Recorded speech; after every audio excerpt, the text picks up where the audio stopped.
ਸਾਰੇ ਭੈਣ ਭਰਾਵਾਂ ਨੂੰ ਜੈ ਮਸੀਹ ਦੀ। ਅਸੀਂ ਲਗਾਤਾਰ ਸ਼ਬਦ ਦੇ ਉੱਤੇ ਗੱਲ ਕਰਦੇ ਆ ਰਹੇ ਹਾਂ। ਜਿਵੇਂ ਮੈਂ ਆਪ ਨੂੰ ਦੱਸਿਆ ਕਿ ਮੇਰੇ ਨਾਲ ਕਿਸੇ ਭਾਈ ਦੇ ਨਾਲ ਸ਼ਬਦ ਦੇ ਵਿੱਚ ਗੱਲਬਾਤ ਹੋਈ ਹੈ, ਉਸ ਸ਼ਬਦ ਤੋਂ, ਉਸ ਦੀ ਸੰਰਚਨਾ ਤੋਂ ਮੈਂ ਲਗਾਤਾਰ ਆਪ ਦੇ ਨਾਲ ਯਹੋਨਾ 1 ਤੋਂ 3 ਦੇ ਵਿੱਚ ਤੱਕ ਅਸੀਂ ਵਾਰਤਾਲਾਪ ਕਰਦੇ ਆ ਰਹੇ ਹਾਂ। ਪਹਿਲਾਂ ਮੈਂ ਆਪ ਨੂੰ ਕ੍ਰਮਬੱਧ ਤਰੀਕੇ ਦੇ ਨਾਲ ਦੱਸ ਦੇਵਾਂ ਕਿ ਮੈਂ ਸ਼ਬਦ ਦੇ ਬਾਰੇ ਬਾਈਬਲ ਦੀ ਜਿਹੜੀ ਮੁੱਢਲੀ ਲੈਂਗੁਏਜ ਹੈ ਇਬਰਾਨੀ ਦੇ ਵਿੱਚ ਸ਼ਬਦ ਕੀ ਆਪਣਾ ਕਿਹਾ ਗਿਆ ਹੈ, ਉਸ ਤੋਂ ਬਾਅਦ ਗਰੀਕ ਦੇ ਵਿੱਚ, ਯੂਨਾਨੀ ਦੇ ਵਿੱਚ ਸ਼ਬਦ ਦੇ ਬਾਰੇ ਲੋਕਾਂ ਦਾ ਕੀ ਉਚਾਰਨ ਸੀ, ਉਸ ਤੋਂ ਬਾਅਦ ਸ਼ਬਦ ਜਿਹੜਾ ਹੈ ਉਸ ਦੀ ਪਛਾਣ ਅਸੀਂ ਕਿਸ ਤਰ੍ਹਾਂ ਕਰ ਸਕਦੇ ਹਾਂ ਉਹਦੇ ਗੁਣਾਂ ਤੋਂ, ਉਹਦੇ ਗੁਣ ਮੈਂ ਆਪ ਦੇ ਅੱਗੇ ਦੱਸੇ ਹੈ। ਫਿਰ ਉਸ ਤੋਂ ਬਾਅਦ ਮੈਂ ਨਾਮ ਦੇ ਉੱਤੇ ਆਪ ਨੂੰ ਦੱਸਿਆ ਹੈ ਕਿ ਪਰਮੇਸ਼ਰ ਜਿਹੜਾ ਸ਼ਬਦ ਹੈ ਉਸ ਦੇ ਨਾਮ ਤੋਂ ਪਤਾ ਲੱਗਦਾ ਹੈ ਉਸ ਦੀ ਕੰਮ ਕਰਨ ਦੀ ਸ਼ੈਲੀ ਦਾ ਔਰ ਕੰਮ ਕਰਨ ਦੇ ਤਰੀਕਿਆਂ ਦਾ। ਔਰ ਕੱਲ ਅਸੀਂ ਇਸ ਚੀਜ਼ ਦੇ ਪਿਛਲੇ ਕੱਲ ਅਸੀਂ ਦੇਖ ਚੁੱਕੇ ਹਾਂ ਯਹੋਨਾ 1 ਅਧਿਆਏ ਦਾ ਅਸੀਂ 1 ਆਇਤ ਦਾ ਉਚਾਰਨ ਕਰ ਰਹੇ ਸੀ, ਜਿਹਦੇ ਵਿੱਚ 2 ਗੱਲਾਂ ਅਸੀਂ ਦੇਖੀਆਂ। ਆਦਿ ਵਿੱਚ ਸ਼ਬਦ ਸੀ ਔਰ ਸ਼ਬਦ ਪਰਮੇਸ਼ਰ ਦੇ ਸੰਗ ਸੀ। ਅੱਜ ਅਸੀਂ ਦੇਖਣਾ ਹੈ ਅਤੇ ਸ਼ਬਦ ਪਰਮੇਸ਼ਰ ਹੈ ਸੀ, ਇਹੋ ਆਦਿ ਵਿੱਚ ਪਰਮੇਸ਼ਰ ਦੇ ਸੰਗ ਸੀ। ਇਹ 2 ਗੱਲਾਂ ਦੇ ਵਿੱਚ ਅਸੀਂ ਉਚਾਰਨ ਕਰਨ ਜਾ ਰਹੇ ਹਾਂ। ਪ੍ਰਭੂ ਇਸ ਤੋਂ ਪਹਿਲਾਂ ਕਿ ਅਸੀਂ ਇਸ ਦਾ ਉਚਾਰਨ ਕਰੀਏ, ਅਸੀਂ ਪ੍ਰਾਰਥਨਾ ਕਰਾਂਗੇ ਕਿ ਪ੍ਰਭੂ ਸਾਡੇ ਉੱਤੇ ਇਸ ਦਾ ਭੇਤ ਪ੍ਰਗਟ ਕਰੇ। ਦਿਆਲੂ ਪ੍ਰਭੂ, ਅਸੀਂ ਆਪ ਦਾ ਧੰਨਵਾਦ, ਆਪ ਦੀ ਮਹਿਮਾ, ਆਪ ਦੀ ਵਡਿਆਈ ਕਰਦੇ ਹਾਂ। ਹੁਣ ਤੱਕ ਆਪ ਨੇ ਸਾਨੂੰ ਆਪ ਦੇ ਸ਼ਬਦ ਦੇ ਬਾਰੇ, ਆਪ ਦੇ ਵਚਨ ਦੇ ਬਾਰੇ, ਵਰਡਸ ਦੇ ਬਾਰੇ ਸਮਝਣ ਦੇ ਲਈ ਸਾਡੀ ਮਦਦ ਕੀਤੀ ਹੈ ਔਰ ਅਸੀਂ ਤੇਰੇ ਧੰਨਵਾਦੀ ਹਾਂ, ਤੇਰੇ ਰਣੀ ਹਾਂ। ਅਸੀਂ ਤੇਰੀ ਸਮਝ ਤੋਂ ਬਗੈਰ, ਤੇਰੀ ਪਰਮੇਸ਼ਰ ਦੀ ਇੱਛਾ ਤੋਂ ਬਗੈਰ ਇਸ ਗੱਲ ਨੂੰ ਸਮਝ ਨਹੀਂ ਸਕਦੇ ਹਾਂ। ਇਸੇ ਕਰਕੇ ਤੇਰੀ ਬਾਣੀ ਦੇ ਵਿੱਚ ਲਿਖਿਆ, ਜਦ ਤੱਕ ਪਰਮੇਸ਼ਰ ਆਪਣੇ ਭੇਤ ਨਾ ਖੋਲੇ ਉਦੋਂ ਤੱਕ ਅਸੀਂ ਇਹਨਾਂ ਗੱਲਾਂ ਨੂੰ ਸਮਝ ਨਹੀਂ ਸਕਦੇ। ਆਪ ਨੇ ਹੁਣ ਤੱਕ ਇਹ ਭੇਤ ਖੋਲੇ, ਉਸ ਦੇ ਲਈ ਧੰਨਵਾਦ। ਅੱਜ ਵੀ ਆਪਣੇ ਇਸ ਸ਼ਬਦ ਦੇ ਭੇਤ ਨੂੰ ਸਾਡੇ ਵਿੱਚ ਉਜਾਗਰ ਕਰ, ਤਾਂ ਕਿ ਤੇਰੇ ਸੱਚੇ ਸ਼ਬਦ ਦੇ ਪਿੱਛੇ ਚੱਲ ਕੇ ਅਸੀਂ ਆਪਣੀ ਪਰਮੇਸ਼ਰ ਪਿਤਾ ਸੱਚੇ ਸ਼ਬਦ ਦੇ ਨਾਲ ਸੰਗਤ ਕਰਕੇ ਤੇਰੇ ਸਵਰਗ ਰਾਜ ਦੇ ਵਿੱਚ ਉੱਥੇ ਪਹੁੰਚੀਏ ਜਿੱਥੇ ਤੂੰ ਬਿਰਾਜਮਾਨ ਹੈ ਅਤੇ ਜਿੱਥੇ ਤੂੰ ਸਾਨੂੰ ਲੈ ਕੇ ਜਾਣ ਵਾਲਾ ਹੈ। ਅਜਿਹਾ ਹੋਣ ਦੇ ਲਈ ਸਾਡੀ ਮਦਦ ਕਰ। ਸੁਣਨ ਵਾਲੇ ਨੂੰ, ਬੋਲਣ ਵਾਲੇ ਨੂੰ, ਦੋਨਾਂ ਨੂੰ ਆਪਣੀ ਤੌਫੀਕ ਦੇ, ਤਾਂ ਕਿ ਤੇਰੀ ਮਹਿਮਾ ਦੇ ਵਿੱਚ ਅਸੀਂ ਵਗਦੀਏ ਔਰ ਤੇਰੇ ਨਾਮ ਨੂੰ ਉੱਚਾ ਕਰੀਏ। ਅਜਿਹਾ ਹੋਣ ਦੇ ਲਈ ਮਦਦ ਕਰ। ਸਭੋ ਕੁਝ ਤੇਰੇ ਹੱਥਾਂ ਵਿੱਚ ਸੌਂਪਦੇ ਹੋਏ ਬੇਨਤੀ ਮਸੀਹ ਯਸੂ ਦੇ ਪਵਿੱਤਰ ਤੇ ਸਮਰਥੀ ਨਾਮ ਵਿੱਚ ਮੰਗਦੇ ਹਾਂ, ਆਮੈਨ। ਪਿਆਰੇ ਅਜ਼ੀਜ਼, ਅੱਜ ਜੋ ਮੇਰਾ ਯਹੋਨਾ 1 ਦਾ ਤੀਸਰੇ ਭਾਗ ਨੂੰ ਜੋ ਅਸੀਂ ਦੇਖ ਰਹੇ ਹਾਂ, ਪਹਿਲਾ ਭਾਗ ਆਦਿ ਵਿੱਚ ਸ਼ਬਦ ਸੀ, ਦੂਜਾ ਭਾਗ ਔਰ ਸ਼ਬਦ ਪਰਮੇਸ਼ਰ ਦੇ ਸੰਗ ਸੀ ਔਰ ਸ਼ਬਦ ਪਰਮੇਸ਼ਰ ਹੈ ਸੀ ਔਰ ਇਹੋ ਆਦਿ ਵਿੱਚ ਪਰਮੇਸ਼ਰ ਦੇ ਸੰਗ ਸੀ। ਅਸੀਂ ਜਦੋਂ ਇਸ ਗੱਲ ਦੇ ਵਿੱਚ ਕੋਈ ਸ਼ੱਕ ਨਹੀਂ ਅਤੇ ਇਸ ਆਇਤ ਨੂੰ ਸਮਝਣਾ ਵੀ ਬਹੁਤ ਕਠਿਨ ਹੈ, ਇਸ ਲਈ ਕਿ ਇਹ ਬਹੁਤ ਕਠਿਨ ਹੈ ਕਿ ਯੂਨਾਨੀ ਭਾਸ਼ਾ ਵਿੱਚ ਗੱਲ ਨੂੰ ਕਹਿਣ ਦਾ ਢੰਗ ਅੰਗਰੇਜ਼ੀ ਅਤੇ ਹਿੰਦੀ ਵਿੱਚ ਕਹਿਣ ਦਾ ਢੰਗ ਅਲੱਗ ਹੋ ਜਾਂਦਾ ਹੈ। ਸ਼ਬਦ ਦੇ ਵਿੱਚ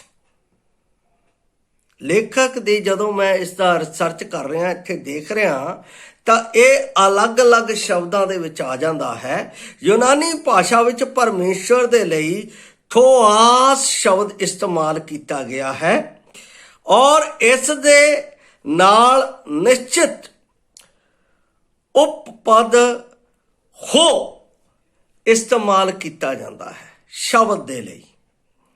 ਔਰ ਜਦ ਯੂਨਾਨੀ ਭਾਸ਼ਾ ਵਿੱਚ ਪਰਮੇਸ਼ਰ ਕਿਹਾ ਜਾਂਦਾ ਹੈ ਤਾਂ ਸਿਰਫ ਥੁਆਸ ਦਾ ਪ੍ਰਯੋਗ ਨਹੀਂ ਹੁੰਦਾ, ਬਲਕਿ ਥੁਆਸ ਦਾ ਜਿਹੜਾ ਪ੍ਰਯੋਗ ਹੁੰਦਾ ਹੈ ਯੂਨਾਨੀ ਭਾਸ਼ਾ ਦੇ ਉਸ ਸੰਗਿਆ ਦੇ ਨਾਲ ਨਿਸ਼ਚਿਤ ਉਤਪਾਦ ਹੋ ਹੁੰਦਾ ਹੈ। ਸੰਗਿਆ ਸਮਾਨਤਾ ਵਿਸ਼ੇਸ਼ਣ ਦੇ ਰੂਪ ਦਾ ਪ੍ਰਯੋਗ ਹੁੰਦਾ ਹੈ।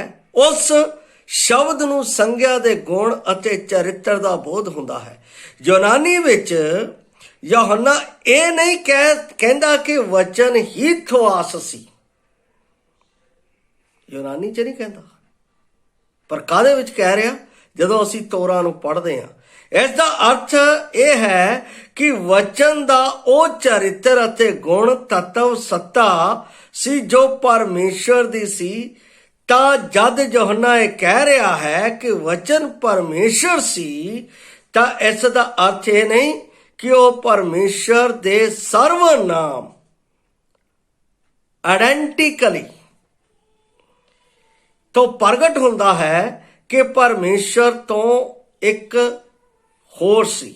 ਜਦੋਂ ਅਸੀਂ ਆਰੰਭ ਦੇ ਵਿੱਚ ਆਪਣਾ ਪਰਮੇਸ਼ਰ ਦੇ ਸ੍ਰਿਸ਼ਟੀ ਦੇ ਰਚਨਾ ਦੇ ਬਾਰੇ ਪੜ੍ਹਦੇ ਹਾਂ ਤਾਂ ਉੱਥੇ ਲਿਖਿਆ ਹੈ, ਆਓ ਅਸੀਂ ਪਰਮੇਸ਼ਰ ਨੂੰ ਆਪਣੇ ਸਵਰੂਪ ਵਿੱਚ ਬਣਾਈਏ।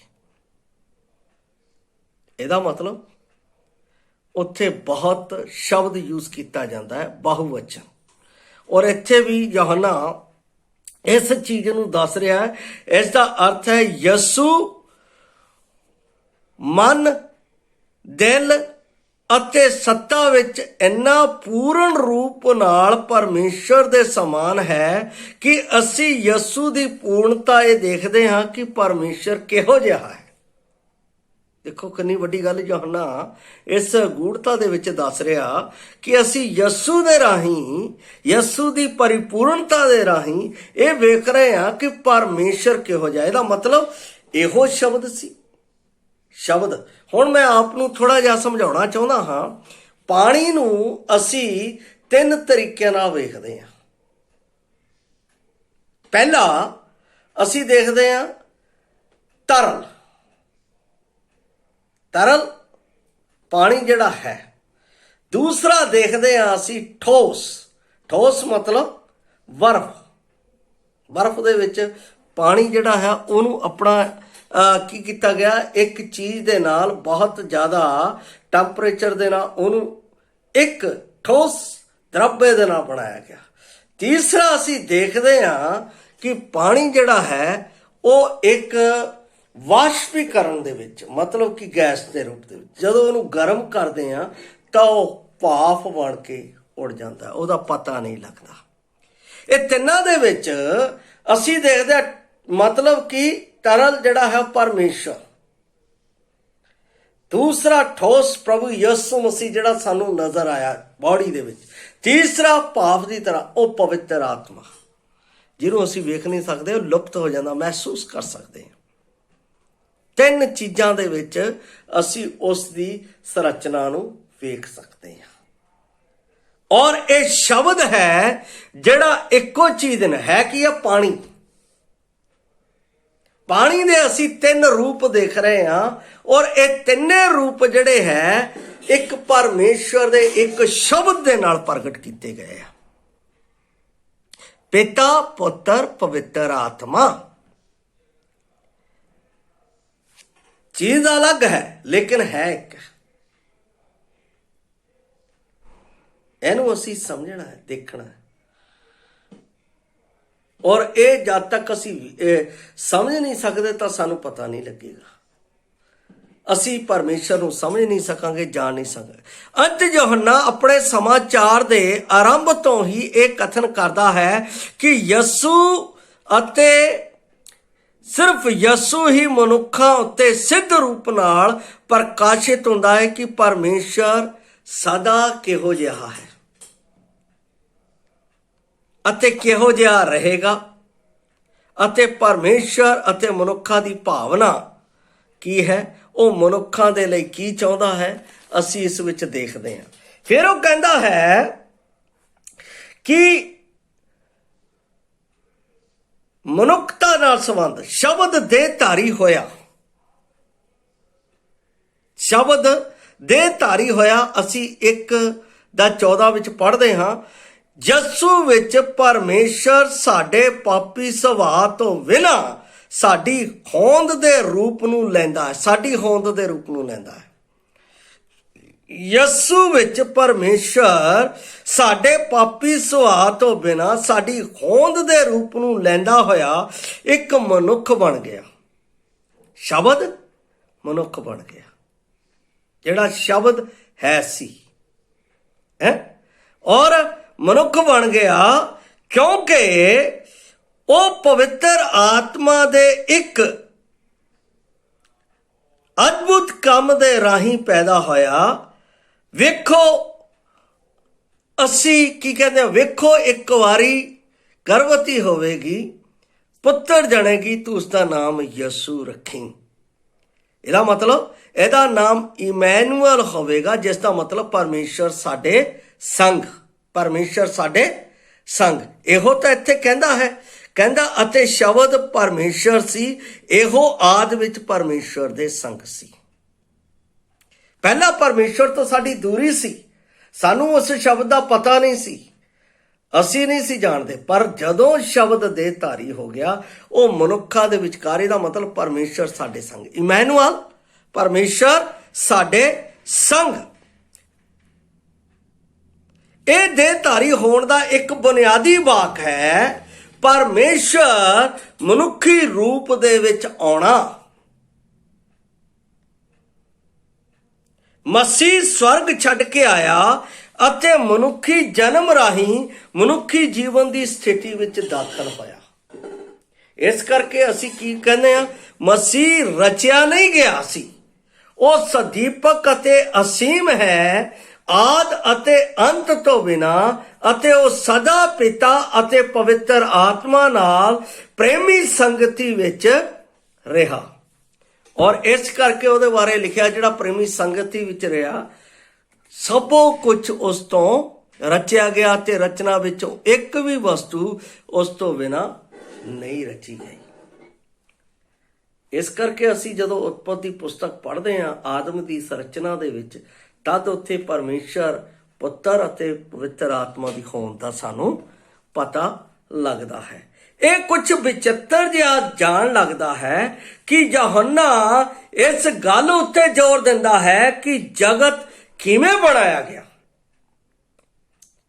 ਇਹ ਵਿਚਿੱਤਰ ਜਿਹਾ, ਇਹ ਮਤਲਬ ਕਿ ਸਾਨੂੰ ਅਦਭੁਤ ਲੱਗਦਾ ਹੈ ਅਤੇ ਸਾਨੂੰ ਸਮਝ ਨਹੀਂ ਆਉਂਦਾ ਕਿ ਇੱਥੇ ਜੋ ਲਿਖਿਆ ਹੈ ਕਿ ਉਸ ਦੇ ਰਾਹੀਂ ਰਚਿਆ ਗਿਆ।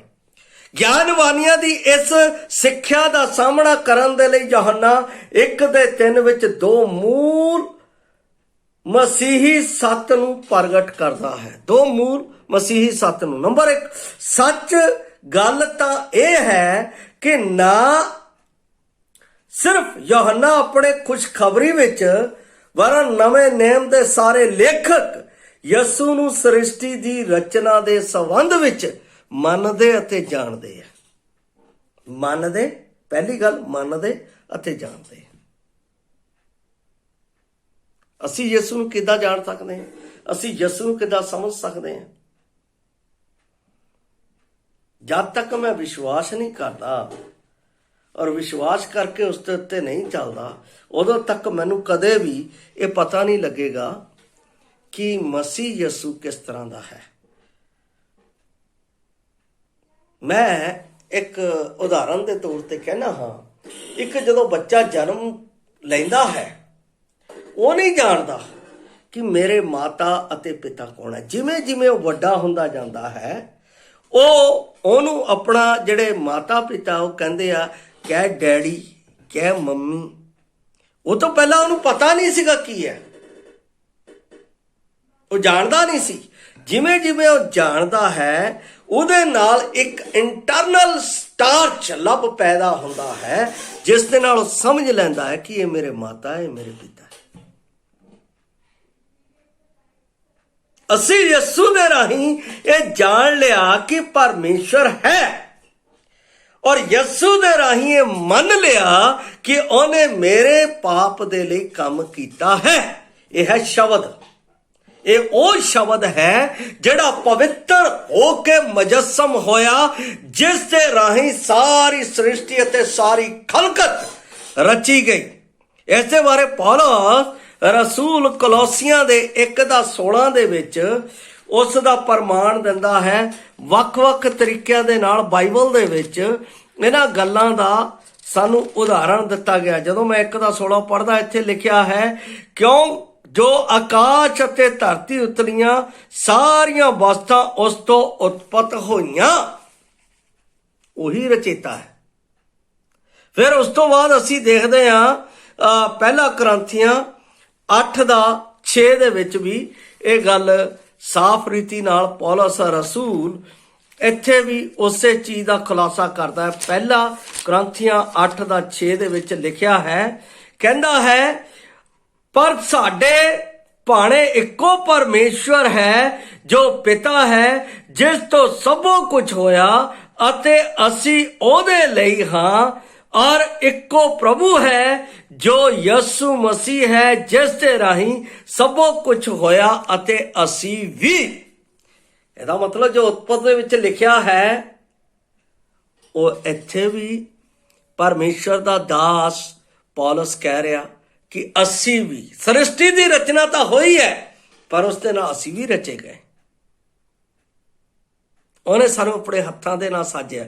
ਇਸ ਦਾ ਪ੍ਰਮਾਣ ਪੌਲਸ ਸਾਫ਼ ਰੀਤੀ ਨਾਲ ਦੇ ਰਿਹਾ। ਫਿਰ ਇਹੀ ਨਹੀਂ ਪ੍ਰਮਾਣ ਦਿੰਦਾ ਪਿਆ, ਇਬਰਾਨੀਆਂ ਦੀ ਪੁਸਤਕ ਕੱਲ ਵੀ ਮੈਂ ਆਪ ਦੇ ਨਾਲ ਪੜ੍ਹਿਆ ਸੀ 1:2 ਦੇ ਵਿੱਚ ਵੀ ਇਹ ਗੱਲ ਸਾਫ਼ ਰੀਤੀ ਨਾਲ ਲਿਖੀ ਹੋਈ ਹੈ। ਇੱਥੇ ਲਿਖਿਆ ਹੈ, ਇਹਨਾਂ ਦਿਨਾਂ ਦੇ ਅੰਤ ਵਿੱਚ ਸਾਡੇ ਨਾਲ ਪੁੱਤਰ ਦੇ ਰਾਹੀਂ ਗੱਲ ਕੀਤੀ, ਜਿਸ ਨੂੰ ਉਹਨੇ ਸਭਨਾ ਵਸਤਾਂ ਦਾ ਵਾਰਸ ਬਣਾਇਆ ਅਤੇ ਉਸੇ ਦੇ ਵਸੀਲੇ ਉਹਨੇ ਜਹਾਨ ਵੀ ਰਚੇ। ਇਹਦਾ ਮਤਲਬ ਯਿਸੂ ਮਸੀਹ ਦੇ ਰਾਹੀਂ ਸਭ ਕੁਝ ਰਚਿਆ ਗਿਆ। ਕਿਹਦੇ ਰਾਹੀਂ? ਸ਼ਬਦ ਦੇ ਰਾਹੀਂ। ਇਹੀ ਗੱਲ ਤਾਂ ਇੱਥੇ ਕਹਿ ਰਿਹਾ ਹੈ, ਕਹਿੰਦਾ ਸਭੋ ਕੁਝ ਉਸ ਤੋਂ ਰਚਿਆ ਗਿਆ ਅਤੇ ਰਚਨਾ ਵਿੱਚੋਂ ਇੱਕ ਵੀ ਵਸਤ ਉਸ ਤੋਂ ਬਿਨਾਂ ਨਹੀਂ ਰਚੀ ਗਈ। ਇਹਦਾ ਮਤਲਬ ਉਹ ਉਸ ਦੇ ਵਿੱਚ ਸੀ, ਔਰ ਉਹ ਜੇ ਉਸ ਦੇ ਵਿੱਚ ਸੀ ਤਾਂ ਉਸ ਦੇ ਸਾਨੂੰ ਨੈਤਿਕ ਗੁਣਾਂ ਤੋਂ ਪਛਾਣ ਆਉਂਦੀ ਹੈ। ਪਹਿਲਾ ਗੁਣ ਦੇਖਿਆ, ਹੁਣ ਨੈਤਿਕ ਗੁਣ ਅਸੀਂ ਦੇਖਦੇ ਹਾਂ। ਨੈਤਿਕ ਗੁਣ ਪਹਿਲਾ, ਪਰਮੇਸ਼ਰ ਭਲਾ ਹੈ। ਸ਼ਬਦ ਦੀ ਪਛਾਣ ਉਹ ਭਲਾ ਹੈ। ਦੂਸਰੀ ਗੱਲ, ਪਰਮੇਸ਼ਰ ਪਿਆਰ ਕਰਦਾ ਹੈ। ਕੀ ਕਰਦਾ ਹੈ? ਪਿਆਰ। ਦੂਸਰਾ ਨੈਤਿਕ ਗੁਣ ਦਾ ਪਿਆਰ ਕਰਦਾ ਹੈ। ਪਹਿਲਾ ਭਲਾ, ਦੂਸਰਾ ਪਿਆਰ ਕਰਦਾ। ਸਾਡੇ ਪਰਮੇਸ਼ਰ ਨੂੰ ਤਲਵਾਰਾਂ ਜਾਂ ਹਥਿਆਰਾਂ ਜਾਂ ਕਿਸੇ ਚੀਜ਼ ਦੀ ਲੋੜ ਨਹੀਂ। ਸ਼ਬਦ ਨੂੰ ਇਸ ਚੀਜ਼ ਦੀ ਲੋੜ ਨਹੀਂ ਹੁੰਦੀ ਹੈ, ਨਾ ਉਹ ਇਸ ਚੀਜ਼ ਦੇ। ਪ੍ਰਭੂ ਦੇ ਵਚਨ ਦੇ ਵਿੱਚ ਲਿਖਿਆ ਹੈ, ਤੁਸੀਂ ਚੁੱਪਚਾਪ ਖੜੇ ਰਹੋ ਅਤੇ ਮੇਰੇ ਕੰਮ ਦੇਖੋ। ਉਹ ਕਹਿੰਦਾ ਹੈ ਤਾਂ ਹੋ ਜਾਂਦਾ ਹੈ।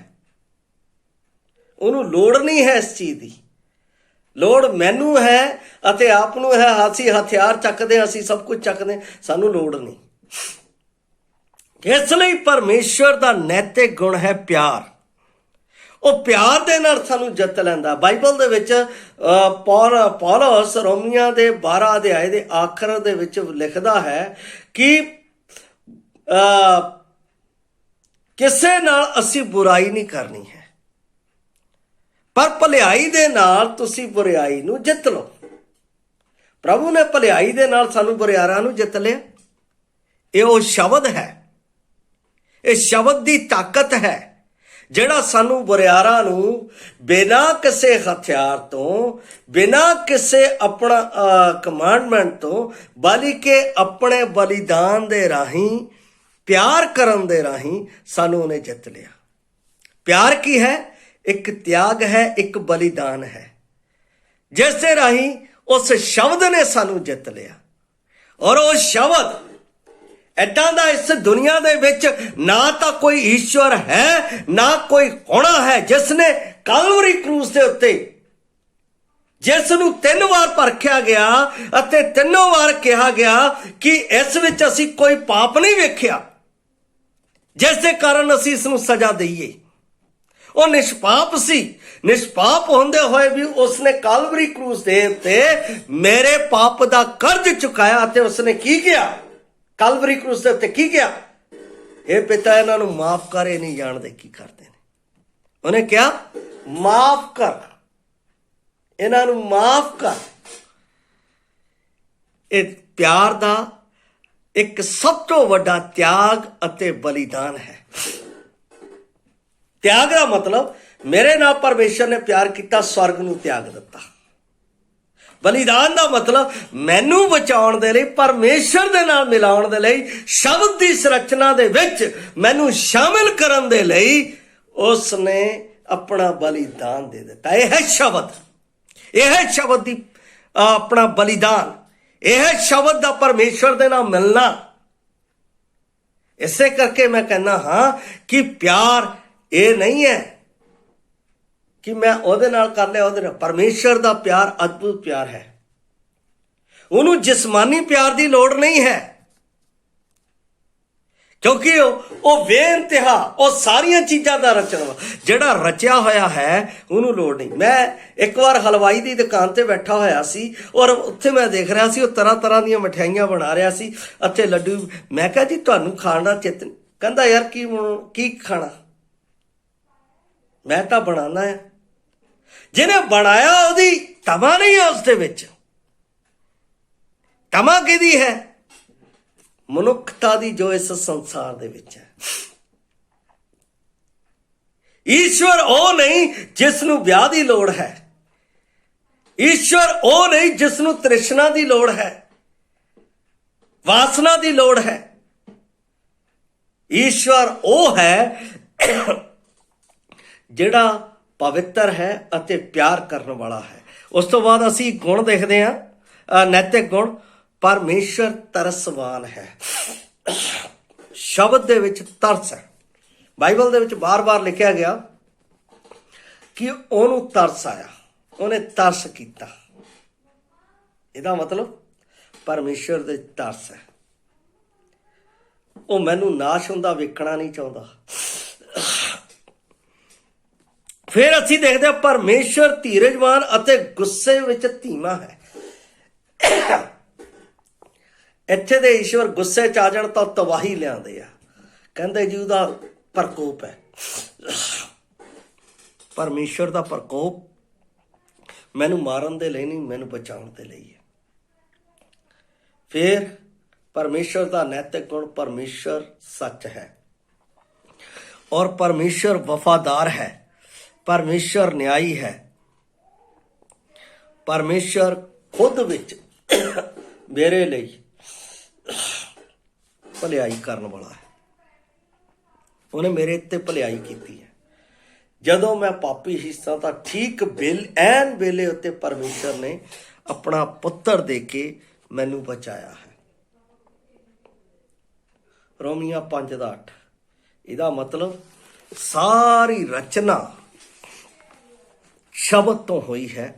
वो शब्द जिहड़ा आद तो सी, वो शब्द ਜਿਹੜਾ ਪ੍ਰਗਟ ਹੋਇਆ, ਉਹ ਸ਼ਬਦ ਜਿਹੜਾ ਅੱਜ ਪਵਿੱਤਰ ਆਤਮਾ ਦੇ ਰਾਹੀਂ ਮੇਰੇ ਵਿੱਚ ਪਰਮੇਸ਼ਵਰ ਦੇ ਉਸ ਉਦੇਸ਼ ਨੂੰ, ਮਨੁੱਖ ਜਾਤੀ ਨੂੰ ਪਾਪਾਂ ਤੋਂ ਬਚਾਉਣ ਦੇ ਲਈ ਕਿਰਿਆਸ਼ੀਲ ਹੈ। ਜਿੱਦਾਂ 16:8 ਦੇ ਵਿੱਚ ਪੜ੍ਹਦੇ ਆ ਯਹੋਨਾ ਦੇ ਵਿੱਚ, 3 ਗੱਲਾਂ ਹੈ। ਉਹ ਮੈਨੂੰ ਪਾਪ ਦੇ ਪ੍ਰਤੀ, ਧਾਰਮਿਕਤਾ ਦੇ ਪ੍ਰਤੀ, ਨਿਆਂ ਦੇ ਪ੍ਰਤੀ ਕਾਇਲ ਕਰੇਗਾ।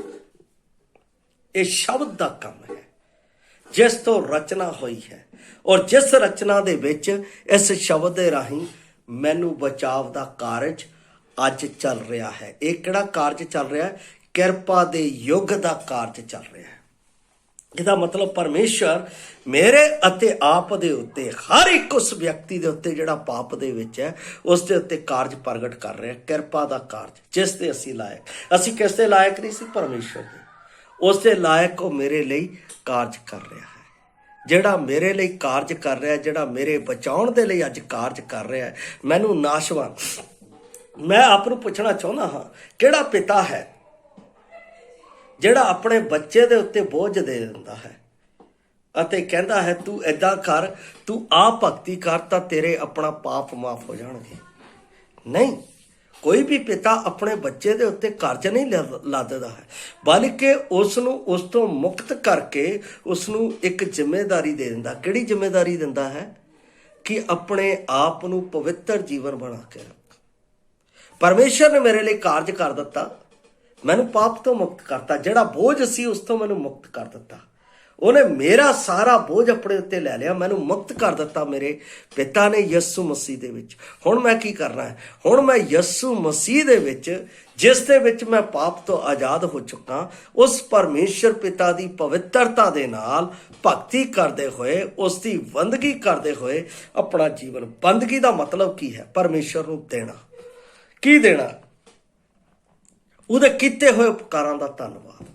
ਜਦੋਂ ਅਸੀਂ ਇਸ ਤਰ੍ਹਾਂ ਕਰਦੇ ਹਾਂ ਤਾਂ ਅਸੀਂ ਉਸ ਸ਼ਬਦ ਦਾ ਆਦਰ ਕਰਦੇ ਹਾਂ ਜਿਸ ਸ਼ਬਦ ਨੇ ਮੈਨੂੰ ਬਚਾਉਣ ਦੇ ਲਈ ਆਪਣੇ ਆਪ ਨੂੰ ਮਨੁੱਖੀ ਰੂਪ ਧਾਰ ਕੇ ਮੁਜੱਸਮ ਕੀਤਾ ਔਰ ਅੰਤ ਤੱਕ ਮਤਲਬ ਕਿ ਮੇਰੀ ਜਿਉਂਦੀ ਆਸ ਸਵਰਗ ਤੱਕ ਲਿਜਾਣ ਦੇ ਲਈ ਪਵਿੱਤਰ ਆਤਮਾ ਦੇ ਰਾਹੀਂ ਮੇਰੀ ਇਸ ਵਚਨ ਦੇ ਵਿੱਚ ਅਗਵਾਈ ਕਰਦਾ ਹੈ। ਪ੍ਰਭੂ ਆਪ ਨੂੰ ਇਸ ਸ਼ਬਦ ਦੇ ਅਨੁਸਾਰ ਜੀਵਨ ਜੀਣ ਦੇ ਲਈ ਔਰ ਇਸ ਦੀ ਪਛਾਣ ਦੇ ਵਿੱਚ ਦਿਨ ਪ੍ਰਤੀ ਦਿਨ ਵਧਣ ਦੇ ਲਈ ਔਰ ਇਸ ਦੇ ਵਿੱਚ ਟਿਕੇ ਰਹਿਣ ਦੇ ਲਈ ਆਪ ਦੀ ਮਦਦ ਕਰੇ ਜਦ ਤੱਕ ਉਹ ਆ ਨਾ ਜਾਵੇ। ਮੇਰਾ ਪ੍ਰਭੂ ਆਉਣ ਵਾਲਾ ਹੈ, ਉਦੋਂ ਤੱਕ ਆਪਣੇ ਵਿਸ਼ਵਾਸ ਨੂੰ ਥੰਮੇ ਰੱਖੀ। ਜੇ ਅਸੀਂ ਵਿਸ਼ਵਾਸ ਦੇ ਵਿੱਚ ਨਹੀਂ ਤਾਂ ਅੱਜ ਮੌਕਾ ਹੈ, ਹੁਣੇ ਮੌਕਾ ਹੈ ਕਿ ਅਸੀਂ ਯਿਸੂ ਮਸੀਹ ਦੇ ਉੱਤੇ ਵਿਸ਼ਵਾਸ ਕਰੀਏ, ਜਿਹੜਾ ਸ਼ਬਦ ਮੈਨੂੰ ਬਚਾਉਣ ਦੇ ਲਈ ਇਸ ਦੁਨੀਆ ਦੇ ਵਿੱਚ ਆਇਆ, ਮੈਨੂੰ ਪਾਪੀਆਂ ਨੂੰ ਬਚਾਉਣ ਦੇ ਲਈ ਆ। ਉਸ ਦੇ ਉੱਤੇ ਵਿਸ਼ਵਾਸ ਕਰੀਏ ਕਿ ਉਹ ਮੇਰੇ ਪਾਪੀ ਦੇ ਲਈ ਮਾਰਿਆ ਗਿਆ, ਗੱਡਿਆ ਗਿਆ ਅਤੇ ਤੀਸਰੇ ਦਿਨ ਜੀ ਉੱਠਿਆ। ਹੁਣ ਉਹ ਮੇਰਾ ਪ੍ਰਭੂ ਹੈ। ਜਦੋਂ ਇਹ ਫੇਥ ਕਰਦੇ ਆ, ਵਿਸ਼ਵਾਸ ਕਰਦੇ ਹਾਂ ਤਾਂ ਅਸੀਂ ਪ੍ਰਭੂ ਯਿਸੂ ਮਸੀਹ ਦੇ ਵਿੱਚ ਪਰਮੇਸ਼ਰ ਦੀ ਸੰਤਾਨ ਬਣ ਜਾਂਦੇ ਹਾਂ ਔਰ ਉਸ ਸਵਰਗ ਰਾਜ ਦੇ ਅਧਿਕਾਰੀ ਹੋ ਜਾਂਦੇ ਹਾਂ ਜਿਸ ਦੇ ਲਈ ਪਰਮੇਸ਼ਰ ਨੇ ਮੈਨੂੰ ਆਪਣੇ ਪੁੱਤਰ ਮਸੀਹ ਯਿਸੂ ਦੇ ਵਿੱਚ ਚੁਣਿਆ ਹੈ। ਕੀ ਤੁਸੀਂ ਇਸ ਤਰ੍ਹਾਂ ਕਰ ਰਹੇ ਹੋ? ਜੇ ਇਸ ਤਰ੍ਹਾਂ ਕਰ ਰਹੇ ਹੋ ਤਾਂ ਪ੍ਰਭੂ ਤੁਹਾਡੀ ਮਦਦ ਕਰੇ। ਜੇ ਤੁਸੀਂ ਕਰ ਚੁੱਕੇ ਹੋ ਤਾਂ ਉਸ ਦੀ ਜਿਉਂਦੀ ਆਸ ਤੇ ਵਿਸ਼ਵਾਸ ਦੇ ਵਿੱਚ ਵਧਣ ਦੇ ਲਈ ਮਦਦ ਕਰੇ ਔਰ ਜੇ ਨਹੀਂ ਕੀਤਾ ਹੈ ਤਾਂ ਅੱਜ ਮੌਕਾ ਹੈ, ਤੁਸੀਂ ਤੌਬਾ ਕਰ ਪ੍ਰਭੂ ਦੀ ਸੰਤਾਨ ਬਣ ਜਾਓ। ਪ੍ਰਭੂ ਆਪ ਨੂੰ ਇਸ ਸ਼ਬਦ ਦੀ ਬਰਕਤ ਆਸ਼ੀਸ਼ ਆਪ ਦੇ ਜੀਵਨ ਦੇ ਵਿੱਚ ਦੇਵੇ। ਜੈ ਮਸੀਹ ਦੀ। ਮਾਰਾਨਾਥਾ।